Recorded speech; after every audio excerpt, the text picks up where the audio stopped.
Nasubukan niyo na ba yung ganitong luto sa isda? Bukod sa prito, paksiw at ginataan, isa ito sa masarap na luto dito.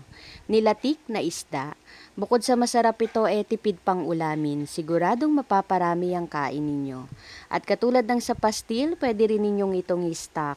So every time na wala kayong may ulam, pwedeng-pwede ito. Sakto rin pala ito sa mga hindi mahilig sa karne. Gusto mo rin ba? Tara, luto tayo.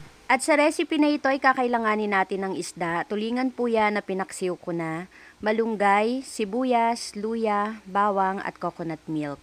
Yung isda pala na ginamit ko dito ay tulingan, pero pwede po kayong gumamit dito ng tambakol or tuna. Pinaksiw ko pala muna yan, then hihimay-himayin natin ito at tatanggalan ng tinik.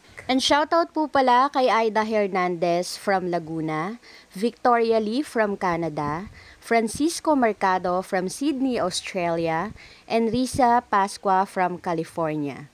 Thank you so much po. At sa pagluluto nga nito ay una ko nang ginisa yung bawang, sunod yung sibuyas at luya.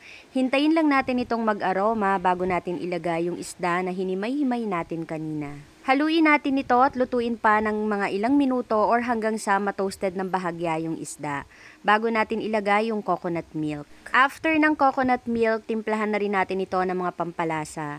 Naglagay ako ng paminta, asin at seasoning granules. Pero yung seasoning granules na yan ay optional lang. Haluin lang natin ito at habang hinahalo ko nga napansin ko na medyo kulang pa sa gata kaya nag-add pa ako ng additional na 200 ml. After nating mailagay yung coconut milk, haluin lang natin ito at hinaan na natin yung apoy. Lulutuin pa natin ito ng mga ilang minuto or hanggang sa matuyuan na at lumabas yung langis or yung oil galing sa gata. At pag ganito nga na dry na yung ating isda, ilagay na natin dito yung hinimay-himay na malunggay.